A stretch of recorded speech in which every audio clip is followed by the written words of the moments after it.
Hello Year 11s and welcome to this video on the Victorian court hierarchy. There are 4 things that you need to do while you're watching this video. The first thing is to take the very best Cornell notes that you can. The second thing is to use the pause and rewind functions. Use the pause function if you need to stop this video to take notes. Use the rewind function if you want to go over any information contained in this video. The third thing that you need to do is have your vocabulary sheets open in front of you so that you can write into your vocabulary sheets the definitions of key terms or of any other words the meaning of which you're unfamiliar with. And the fourth thing that you need to do is have your summary books open in front of you. As we go through this video, I will give you guidance as to what you should write in your summary books. Once you've finished watching and taking notes on this video, make sure that you read the pages from the textbook referred to on this slide. And if you find any additional information from that reading that you think is useful, then make sure that you supplement your Cornell notes with that additional information. Well, let's get started then. There are 3 learning intentions for this video. Make sure you write these down in your Cornell notes. The first learning intention requires you to be able to describe the Victorian court hierarchy. The second learning intention requires you to be able to explain the reasons for the existence of the Victorian court hierarchy. And the third learning intention requires you to be able to explain the disadvantages of having a court hierarchy.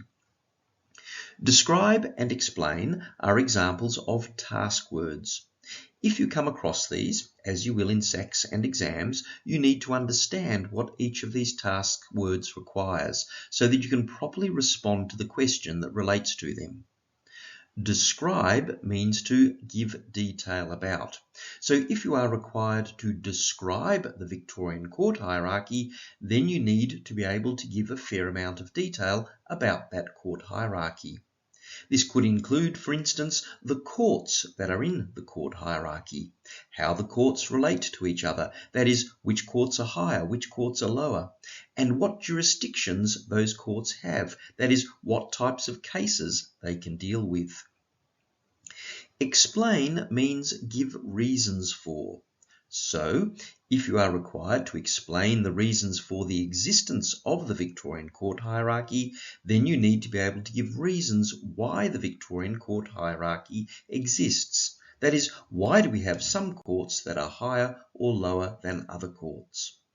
And if you are required to explain the disadvantages of having a court hierarchy, then you need to be able to identify the disadvantages of having a court hierarchy and give reasons why these are disadvantages. Our first learning intention requires you to be able to describe the Victorian court hierarchy. And so on this slide, I'll set out the Victorian court hierarchy for you. Make sure that you include this diagram in your summary books. A court hierarchy is the ranking of courts according to the seriousness and complexity of the matters they deal with.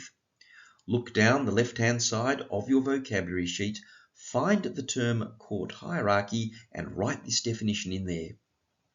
When we look at the Victorian court hierarchy, the top court, that is the highest court, is the High Court. The High Court is a federal court in the sense that there is one High Court for the whole of Australia, and it is at the top of each of the state and territory court hierarchies. Below the High Court in the Victorian court hierarchy is the Court of Appeal, and underneath the Court of Appeal is the Trial Division. Both the Court of Appeal and the Trial Division are part of the Supreme Court. Then comes the County Court, and underneath the County Court is the lowest court in the Victorian court hierarchy, which is the Magistrates' Court. Because the High Court is at the top of each of the state and territory court hierarchies, including the Victorian court hierarchy, it deals with the most serious and complex cases. This is because parties are only likely to appeal a case all the way to the High Court where that case is a very significant case and the case involves difficult questions of law. Also, because the High Court is at the top of each of the state and territory court hierarchies, its decisions are very important as there's no appeal from them. This is because there is no court above the High Court which could hear appeals from High Court decisions. This puts the High Court in a very special and powerful position. On the other hand, the Magistrates' Court is at the bottom of the Victorian court hierarchy because it deals with small matters. For example, it only hears minor criminal offences such as drink driving and minor assaults, and it only hears civil disputes between parties that involve amounts of up to $100,000. In addition, because the Magistrates' Court is at the bottom of the Victorian court hierarchy, the Magistrates' Court doesn't hear appeals from any court. There is no court below the Magistrates' Court from which an appeal could be made to the Magistrates' Court. Finally, note that all of these courts, that is, the Magistrates' Court, the County Court, the Supreme Court and the High Court, deal with both criminal cases, that is crimes, and civil cases such as negligence, breach of contract and defamation. This slide sets out some legal terms that you need to use when you are describing the Victorian court hierarchy as required by our first learning intention. Look down the left-hand side of your vocabulary sheets, find each of these terms and write the definitions of each of these terms in there. A very important concept is that of jurisdiction. Jurisdiction is the extent of the power of a court. That is, the jurisdiction of a court refers to the types of cases that the court can deal with. For example, the Magistrates' Court has the jurisdiction or power to hear minor criminal offences called summary offences. An example of these kinds of offences is minor assaults. On the other hand, the County Court and the Trial Division have the jurisdiction to hear more serious criminal offences, which we call indictable offences.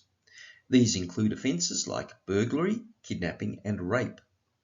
The Magistrates' Court does not have the jurisdiction to hear these kinds of offences, so you will never see a trial for burglary, kidnapping or rape occurring in the Magistrates' Court. In addition, only the Trial Division has the jurisdiction to hear murder cases, so you will never see a murder trial in either the Magistrates' Court or the County Court. You will only see a murder trial in the Trial Division. Now, there are two kinds of jurisdiction. The first kind of jurisdiction is original jurisdiction. A court is said to be exercising original jurisdiction when it is the first court to hear that case.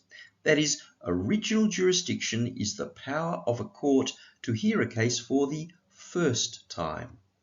So, for example, the Magistrates' Court has original jurisdiction to hear minor or summary offences because when the police charge a person with a minor or summary offence, that person's case is heard in the Magistrates' Court. Equally, the Trial Division has original jurisdiction to hear murder cases because when the police charge a person with murder, that person's trial is held in the Trial Division. The second kind of jurisdiction is appellate jurisdiction.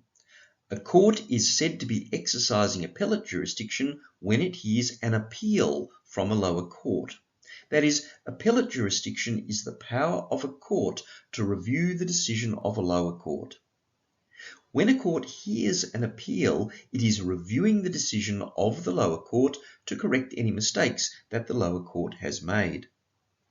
For example, the Court of Appeal is able to hear appeals from decisions of the County Court and the Trial Division.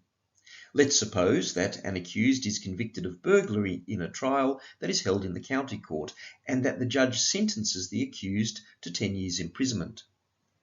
If the accused thinks that this sentence is too long, then the accused can appeal against that sentence to the Court of Appeal.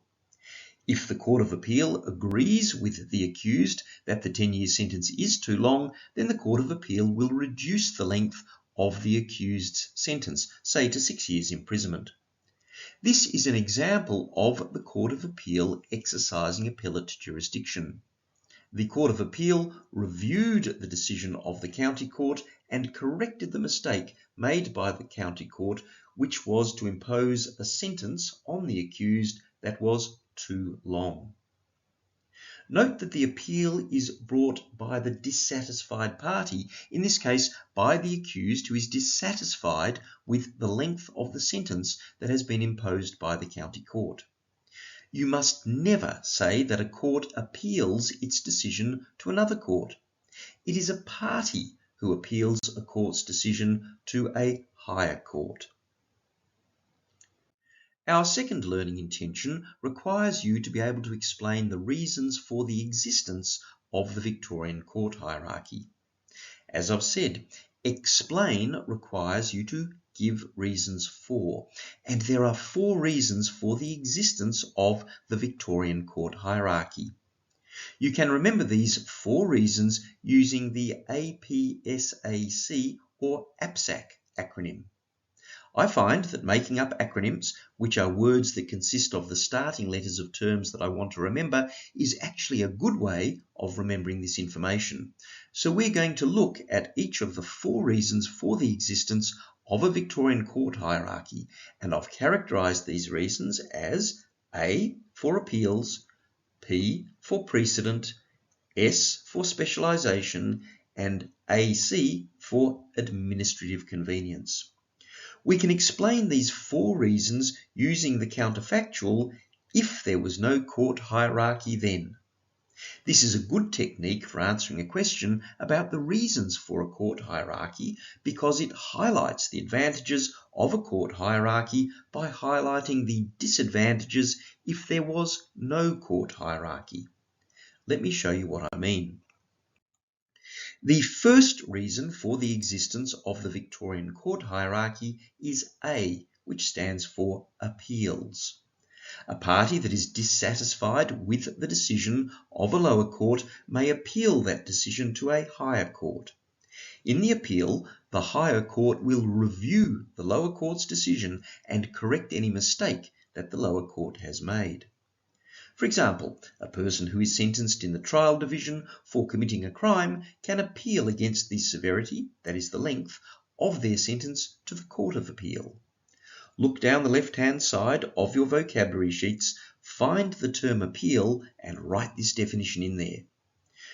When you are describing what an appeal is, don't just say that an appeal is where one party appeals a case to a higher court. That's circular. Instead, refer to an appeal as being where a higher court reviews a decision of a lower court. But let me repeat, you must be very careful with your terminology. The appeal is brought by the dissatisfied party. You must never say that a court appeals its decision to another court. It is a party who appeals a court's decision to a higher court. Now you can see why you need to have a Victorian court hierarchy for there to be appeals. If you didn't know what courts were higher or lower than other courts, you wouldn't know what court you could appeal from or to. Using the counterfactual, if there was no court hierarchy then, we could explain this reason for a Victorian court hierarchy by saying, if there was no court hierarchy then, there would be no appeals because there would be no higher courts and no lower courts, and so a party would not be able to have a higher court review a lower court's decision. The second reason for the existence of the Victorian court hierarchy is P, which stands for precedent. We'll be looking at precedent in much more detail in a later video, but for the moment you need to know that a precedent is a principle or rule of law made by judges, that is by courts, when they decide a case. According to the doctrine or rules of precedent, a lower court in a court hierarchy is bound by, that is, must apply, a precedent made by a higher court in that court hierarchy when the lower court is deciding a case. In other words, the lower court must decide that case in accordance with the precedent. Think back to our Victorian court hierarchy. The High Court is the highest court in the Victorian court hierarchy, and so precedents that it makes will be binding on, that is, must be followed by, all the other courts in the Victorian court hierarchy, including, say, the County Court, because all of those courts are lower in the Victorian court hierarchy than the High Court. The requirement on courts to decide cases in accordance with precedent ensures that court decisions are consistent, which means that similar cases are treated in a similar way. It also means that court decisions are predictable. That is, it's possible to predict what decision a court is likely to make in a particular case by looking at how similar cases have been decided in the past by higher courts in the same court hierarchy. This is important because it is costly and time-consuming to take a case to court, and there's no point in a party wasting money and time on a court case where, as a result of some pre-existing precedent, the court is not likely to decide that case in favour of the party. So again, you can see why you need to have a Victorian court hierarchy for the doctrine of precedent to apply. If you didn't know what courts were higher or lower than other courts, you wouldn't know whether a particular court was bound by a precedent that was set by another court. Using the counterfactual, if there was no court hierarchy then, we could explain this reason for a Victorian court hierarchy by saying, if there was no court hierarchy then, there would be no higher courts and no lower courts, and so the rules of precedent could not apply, because a court would not know whether they are higher or lower than another court, and therefore whether they are bound or not bound to follow a precedent that has been set by that other court. The third reason for the existence of the Victorian court hierarchy is S, which stands for specialisation. Another word for specialisation is expertise. Different courts have different areas of specialisation or expertise. For example, the Magistrates Court specialises in drink driving offences, and the Trial Division specialises in murder cases. Look down the left-hand side of your vocabulary sheets, find the term specialisation and write this definition in there. When you are describing what specialisation is, don't just say that specialisation is where a court specialises in particular types of cases. This is circular. Instead, refer to specialisation as being where a court has expertise in particular types of cases. So you can see why you need to have a Victorian court hierarchy for there to be specialisation. This is because specialisation can only happen where there are different courts so that the judges in those courts are always dealing with the same types of cases. It is in this way that those judges will become experts in particular types of cases. It's like playing soccer. The only way you can become an expert at playing soccer is if you practice playing soccer every day. It's unlikely that you will become a top-class soccer player if you only play soccer on Mondays and play tennis, football, table tennis, cricket, volleyball, and water polo on the other days of the week. Using the counterfactual, if there was no court hierarchy then, we could explain this reason for a Victorian court hierarchy by saying, if there was no court hierarchy and there was only one court that dealt with all cases, then there would be no specialisation, because the judges in that court would not just deal with particular types of cases and so would not be able to build up expertise in those types of cases. The fourth and final reason for the existence of the Victorian court hierarchy is AC or AC, which stands for administrative convenience. Administrative convenience means that more complex and serious cases are heard in higher courts, such as the Trial Division, while more simple and minor cases are heard in lower courts, such as the Magistrates Court. For example, the trial division deals with more serious criminal cases such as murder, while the magistrates' court deals with more minor criminal cases such as shoplifting. Look down the left-hand side of your vocabulary sheets, find the term administrative convenience and write this definition in there. It is administratively convenient to stream more complex and serious cases to higher courts and more simple and minor cases to lower courts, because more simple and minor cases can generally be dealt with more quickly, whereas more complex and serious cases often take a much longer time to deal with.